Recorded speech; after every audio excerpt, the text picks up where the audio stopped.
Hello friends, this is Surya. Android tutorial की series में आज हम लोग एंड्रॉयड के एक प्रोग्राम का पूरा आर्किटेक्चर समझेंगे।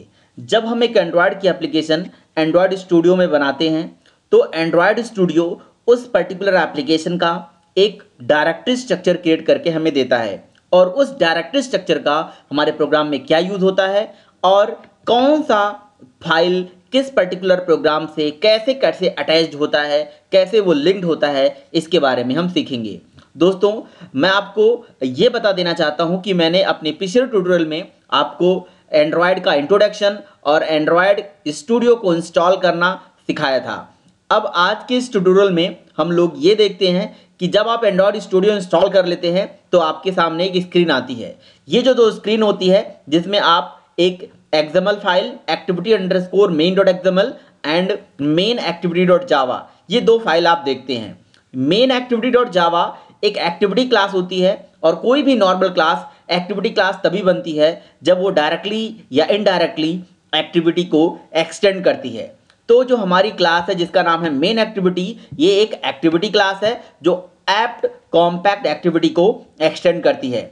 अगर आप ये ऐप कॉम्पैक्ट एक्टिविटी को डिटेल में देखेंगे तो इसके अंदर ये कहीं ना कहीं ऐप कॉम्पैक्ट एक्टिविटी जो क्लास होती है इसकी पेरेंट क्लास हमारे पास होती है एक्टिविटी क्लास, और उसी को एक्सटेंड करके हमारी एक्टिविटी बनती है।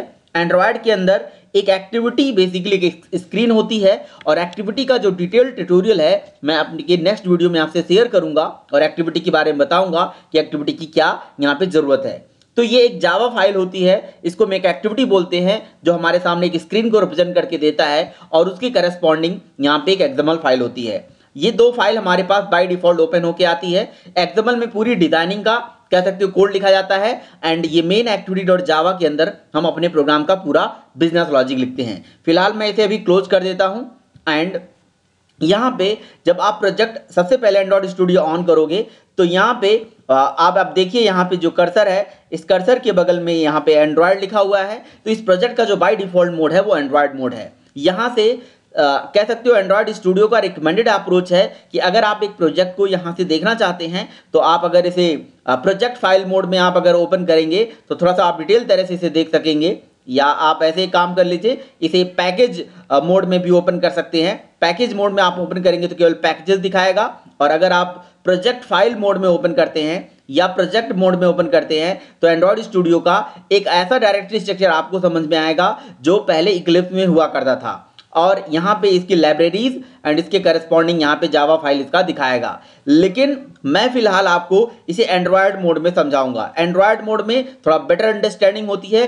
क्योंकि इसके अंदर बहुत ऐसी सारी चीज़ें होती हैं जिनकी हमें ज़रूरत नहीं होती है। एंड्रॉयड में वो सारी चीज़ें हमसे हिडन होती है। तो यहाँ पे एक हमारे पास फोल्डर होता है ऐप का और एक होता है ग्रेडल स्क्रिप्ट। ये जो ग्रेडल स्क्रिप्ट होती है बेसिकली एक टेक्नोलॉजी है, एक ग्रेडल करके बिल्ड टूल होता है जो हमारे एंड्रॉयड स्टूडियो में है। एंड्रॉयड स्टूडियो में मेनली ग्रेडल और मैवन ये दो ऐसी टेक्नोलॉजी होती हैं, एक बिल्ड टूल होते हैं बेसिकली जो एप्लीकेशन को रन करने के लिए रिस्पॉन्सिबल होती हैं। आप हर आईडी में एक सिंगल क्लिक से एप्लीकेशन को ईजिली रन कर लेते हो। वो एप्लीकेशन ईजिली रन कैसे होती है? Just because of they having the some kind of build technology. Build technology market में बहुत सारे हैं, जैसे आंट है, मैवन है एंड ग्रेडल है। तो Android studio basically Gradle technology को यूज करता है एप्लीकेशन को बिल्ड करने के लिए। इस ग्रेडल के अंदर बेसिकली दो फाइल होती है, एक हमारे प्रोजेक्ट का और एक मॉड्यूल ऐप का।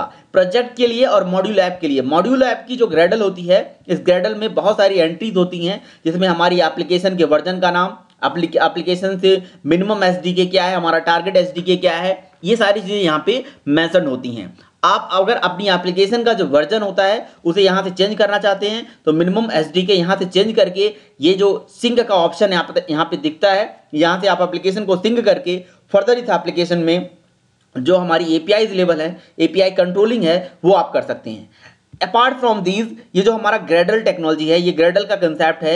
इस ग्रेडल का कंसेप्ट बेसिकली इसलिए किया गया है कि अगर आप अपनी एंड्रॉयड स्टूडियो के अंदर, एंड्रॉयड प्रोजेक्ट के अंदर कोई भी थर्ड पार्टी लाइब्रेरीज, या आप जैसे एंड्रॉयड के अंदर कुछ एडवांस लेवल की थर्ड पार्टी लाइब्रेरी, जैसे अगर आपको फेसबुक लॉगिन करना है तो फेसबुक की लाइब्रेरी, या आपको ग्लाइड, वोली या अगर आपको कोई भी थर्ड पार्टी लाइब्रेरीज आपको अपनी अपनी अपनी प्रोग्राम के साथ अटैच करना है, रिसाइकलर व्यू जैसे एडवांस या गूगल मटेरियल थीम से रिलेटेड जितने भी एडवांस लेवल के कंसेप्ट आपको प्रोग्राम में ऐड करने होते हैं वो सब हम यहीं पे ऐड करते हैं, जो मैं अपने नेक्स्ट ट्यूटोरियल में आपसे शेयर करूंगा कि कैसे हम थर्ड पार्टी लाइब्रेरीज इसके अंदर ऐड करते हैं। तो ग्रेडल का बेसिकली एक कह सकते हो कि बिगिनर के लिए बहुत ज़्यादा अभी यूज़ नहीं है। अगर आप एंड्रॉइड स्टूडियो बिल्कुल अभी स्टार्ट कर रहे हैं और इसे सीख रहे हैं तो ग्रेडल आपके लिए बहुत ज़्यादा हेल्पफुल नहीं है। आप ऐप के अंदर जाएंगे तो ऐप के अंदर सबसे पहले एक आपको मैनिफेस्ट यहाँ पे एक फाइल मिलेगा एंड मैनिफेस्ट.xml उसके अंदर मिलेगा एक फाइल।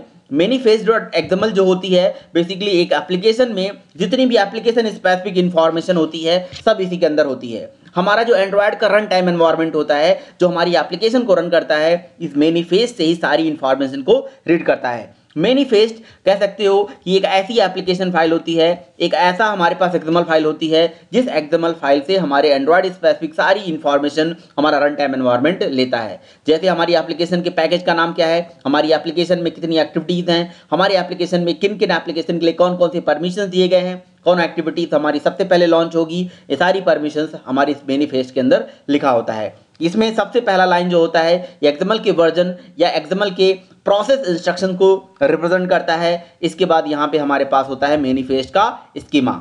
इस स्कीमा के अंदर हमारे जितने भी टैग होते हैं वो एक्सप्लेन्ड होते हैं, जिसके अंदर हम पैकेजेस यूज करते हैं। ये पैकेज जो टैग होता है हमारी एप्लीकेशन के पैकेज का नाम होता है, जिसके अंदर सब टैग एप्लीकेशन होती है और एप्लीकेशन के अंदर फर्दर ये हमारे पास डिफरेंट सब टैग हैं जिनका अपना एक यूज है।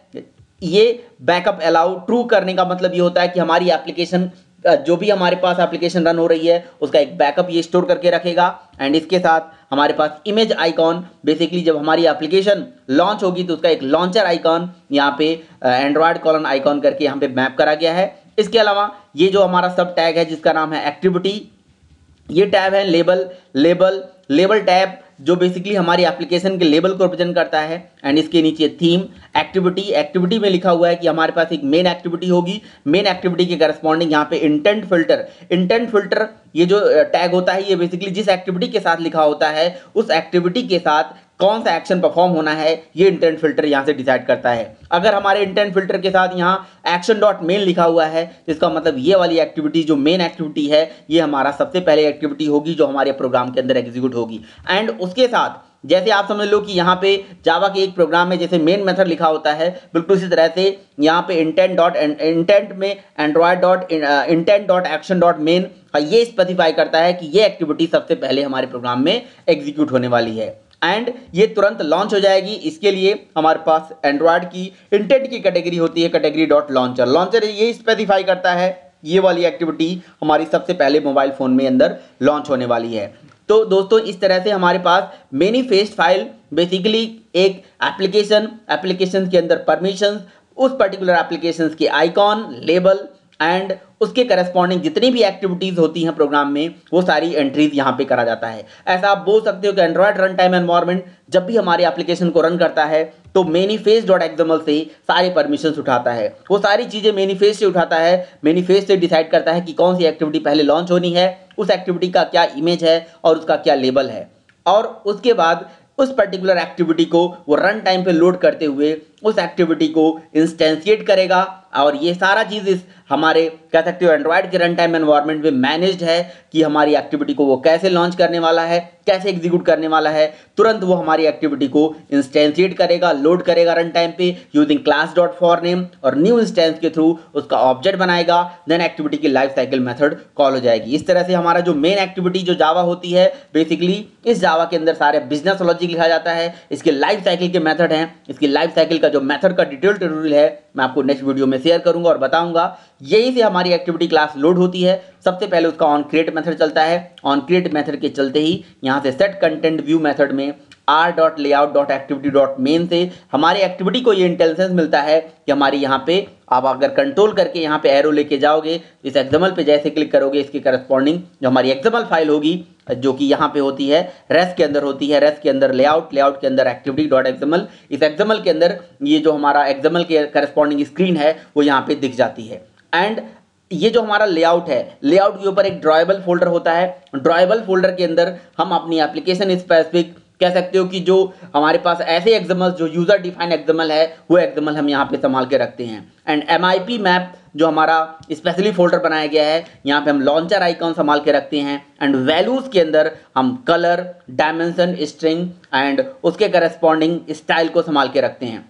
अगर हमारे प्रोग्राम के अंदर हमारी एप्लीकेशंस में कोई कलर आपको चेंज करना है तो कलर डॉट एक्सएमएल से, डायमेंशन चेंज करना है डायमेंशन डॉट एक्सएमएल से, और अगर स्ट्रिंग रिलेटेड यानी कि आपको अगर अपने प्रोग्राम में कोई भी स्ट्रिंग मैसेज पुट करना है तो स्ट्रिंग डॉट एक्सएमएल के अंदर से यहाँ से करते हैं। स्ट्रिंग डॉट एक्सएमएल को अगर आप ओपन करोगे तो यहाँ पे आपको रिसोर्स के अंदर स्ट्रिंग ऐप नेम के करस्पॉन्डिंग यहाँ पे हेलो लिखा होता है। ये हेलो अगर आप देखेंगे तो ये हेलो आपकी एप्लीकेशन के अंदर यहाँ पे एक्टिविटी मेन डॉट एक्सएमएल में यहाँ पे दिखेगा। एंड स्टाइल के अंदर आप जाएंगे तो स्टाइल के अंदर हमारी एप्लीकेशन के अंदर जो भी स्टाइलिंग से रिलेटेड इन्फॉर्मेशन होती है वो अवेलेबल होता है। तो as a beginner, as a fresher, अभी आप स्टाइल या आप स्ट्रिंग को उतना ज़्यादा यूज़ नहीं करेंगे, केवल और केवल यहाँ पे आप हमारी मेन एक्टिविटी के करस्पॉन्डिंग जो हमारा एक्सएमएल होता है इसको आप यूज करेंगे। तो एक मेन एक्टिविटी को यूज करते हुए एंड उसके एक्सएमएल को यूज करते हुए एक एप्लीकेशन को कैसे बनाएंगे, आप इस पर्टिकुलर चीज़ का जो डिटेल होगा मैं अपने नेक्स्ट वीडियो में आपसे शेयर करूंगा। गाइज प्लीज़ मेरे चैनल को लाइक करिए, सब्सक्राइब करिए ताकि मैं आपको और बढ़िया वीडियोज़ दे सकूँ। Thank you.